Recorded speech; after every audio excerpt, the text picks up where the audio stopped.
नमस्कार दोस्तों, पराली का मुद्दा किसानों के लिए बड़ा ही चिंताजनक बना हुआ है। और धान की कटाई जो बरसात के कारण पहले पहले ही लेट है, और उसके ऊपर अब प्रशासन ने सख्ती की है कि मशीनों के ऊपर एसएमएस लगा होना जरूरी है। अब तीसरी बात जो है, किसान नेताओं ने मुद्दा उठाया है कि गौशाला में गायें जो है वो बिना चारे के भूखी मर रही हैं, और पराली जो है एसएमएस बिल्कुल महीन कर देता है। लेकिन प्रशासन के ऊपर, खास तौर पे लखीमपुर के डीएम साहबान के ऊपर जो है सचिव, अपर सचिव दोनों ने सख्ती किया। और इस सख्ती को करने के बाद में डीएम साहब खुद विजिट पे हैं, लेखपालों के ऊपर गाज गिर रही है, कृषि विभाग के कुछ संबंधित अधिकारियों के ऊपर समस्या आ रही है।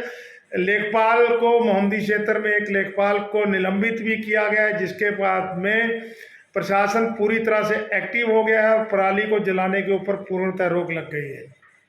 और मौके पे कार्रवाई करके और मौके के ऊपर 100% रिकवरी करने की बात डीएम साहब ने एसडीएम और कई अधिकारियों को इस चीज़ के ऊपर आदेश दे दिए हैं।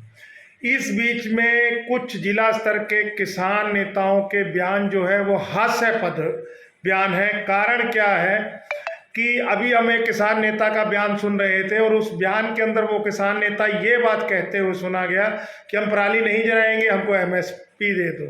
मतलब कहने का ये मतलब है कि आप किसी चीज़ का अगर विरोध कर रहे हैं तो आपके पास तथ्य नहीं है। ये बात उनकी सही है कि किसान आंदोलन के समय पे सरकार ने पराली के तहत जो किसानों के ऊपर कार्रवाई की थी, वो कार्रवाइयाँ वापस ले ली थी। लेकिन उस आंदोलन के बाद में संयुक्त किसान मोर्चा दो भाड़ हो गया, और मोर्चे के दो भाड़ होने के बाद में किसान नेताओं की पोल जो है वो सरकार के सामने खुल गई।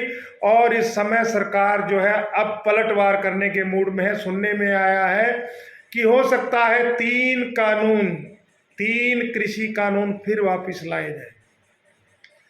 तो दोस्तों, जो सरकार के ऊपर थोड़ा सा दबाव बना था, वो दबाव को भी इन किसान नेताओं ने अपने ही रंगत के कारण खो दिया है। अभी मैं आपको यहाँ स्पष्ट करना चाहूँगा, मुद्दा हम गन्ने के भुगतान को लेकर करते हैं। गन्ने के भुगतान में प्रशासनिक अधिकारियों ने बजाज ग्रुप की मिल की आरसी काट दी, और बताया जाता है कि 3-4 पुराने ट्रकों की नीलामी की गई। और एक तरफ मिल जो है पूजा पाठ कर रही है, तीसरी तरफ किसान नेता कह रहे हैं किसान गन्ना मिल को देंगे। जब उनको भुगतान नहीं मिल रहा, गन्ना क्यों देंगे? और एक किसान नेता जिनसे हमारी कुछ दिन पहले बात हुई थी, उन्होंने बताया कि जनवरी तक का भुगतान आ गया है। तो कहने का मतलब है नया सत्र शुरू होने वाला है, 3 महीनों का भुगतान बाकी है। और यहाँ पर भी मैं आपके संज्ञान में लाना चाहूँगा, जब पलिया गोला में धरना प्रदर्शन चल रहा था, तब कुछ दिन तक खंभारखेड़ा में धरना प्रदर्शन किया गया। और ये बात भी हम लोग कहने में हिचकिचाएंगे नहीं कि उसमें सरकार के द्वारा छोड़े गए किसान नेता थे, क्योंकि खंभारखेड़ा में ही किसानों ने विरोध किया था कि मिल को चलने दें, और वहाँ पर ऐसा तनावपूर्ण माहौल बन गया था, जिसके कारण ये ऐसी खेल हुई कि खंभारखेड़ा से धरना वापस लिया गया, फिर पलिया वापस हुआ, फिर गोला वापस हुआ, फिर पलिया वापस हुआ। और चाह के भी बजाज ग्रुप की राजनीति और प्रशासनिक अधिकारियों की मिली भक्ति से की हुई राजनीति के सामने अगर कोई ईमानदारी से कार्य कर रहा किसान नेता, वो भी असफल हो गया। और बजाज की मिल तो पिछले काफ़ी वर्षों से लेट भुगतान करने में आप लोगों के सामने जग जाहिर है।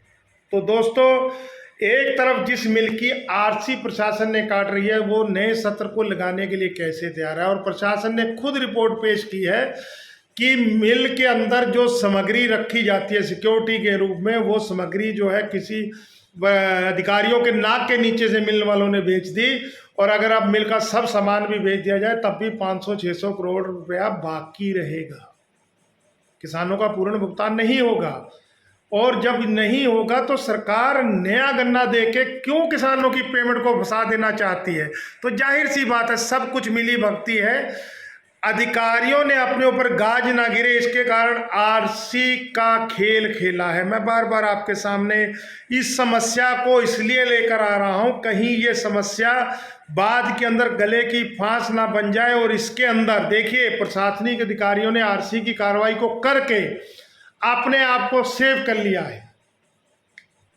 मिल वाले जिन्होंने बैंक के पास नए कागजों का प्रस्ताव भेजा था, हालांकि हम लोग यो लोगों के मुंह से सुनते हैं वही न्यूज़ आपके सामने लेकर आते हैं, क्योंकि मिल वाले कोई हमको स्पेशल नहीं बताएंगे कि ऐसा है और वैसा है। लेकिन सत्य ये है कि जब मिल वाले कंटिन्यू कई वर्षों से गन्ना नीति के अनुसार खरीद नहीं कर पा रहे हैं, तो प्रशासन जागृत क्यों नहीं हो रहा? अगर मिल वाले कल को धोखा दे देंगे तो भुगतान प्रशासन को देना पड़ेगा। फिर प्रशासन जो है पूरा भुगतान देगा कि नहीं देगा, ये सोचने का विषय है। और जब आरसी जो है किसी मिल की कटने की बात हो गई है, उसका संबंधित सामान जो है बेचना शुरू कर दिया है, तो वो दोबारा खरीदारी का खेल क्यों खेलने दे रहे हैं, सोचने का विषय है। और इसी विषय के अंदर पराली की समस्या, मशीनों के ऊपर एसएमएस की समस्या, और बीच के अंदर कही जा रही है जो हमारे किसान नेता, उनके पास अनुभव नहीं है, आप हमको एमएसपी दे दीजिए। भाई एमएसपी देना और पराली की समस्या दोनों अलग अलग मुद्दे हैं। बाकी आप समझदार हैं भाई, हम ज़्यादा नहीं कहेंगे। अगर आपको मेरी वीडियो अच्छी लगे लाइक व शेयर जरूर करिए, कमेंट जरूर करिए। और किसान जो हैं वो कभी किसान नेताओं के हाथ की कठपुतली बन जाते हैं, कभी सरकार के हाथ की कठपुतली बन जाते हैं, कभी प्रशासनिक अधिकारियों की कठपुतली बन जाते हैं। हमारे संविधान के अनुसार किसान को डील क्यों नहीं करते हो भाई? उसको भ्रमित क्यों कर रहे हो? जब आप एक तरफ जो है उस समय आप कह चुके हो कि पराली जो है ये इतना गंभीर मुद्दा नहीं है, तो फिर क्यों ऐसा हो रहा है? बाकी भैया आप लोगों की इच्छा है, हम लोगों का फर्ज है, हम लोग किसानों को भी जागृत करें, प्रशासन से भी निवेदन करें कि इन किसानों को उनका भुगतान समय सिर दिया जा सके, ताकि कोई बड़ी पार्टी किसानों के हकों को ना मार सके, कल को किसान को बीच रास्ते ना छोड़ा जा सके। और हम सरकार और ख़ासतौर पर योगी जी से, क्योंकि उस किसान नेताओं ने बयानों में कहा था योगी जी को भ्रमित करने के लिए आरसी की कार्रवाई की गई है। हालांकि मेरे को लगता है कि प्रशासनिक अधिकारी अपनी जो है साख को बचाने के लिए, अपने ऊपर गिरने वाली गाज को बचाने के लिए आरसी की कार्रवाई कर रहे हैं।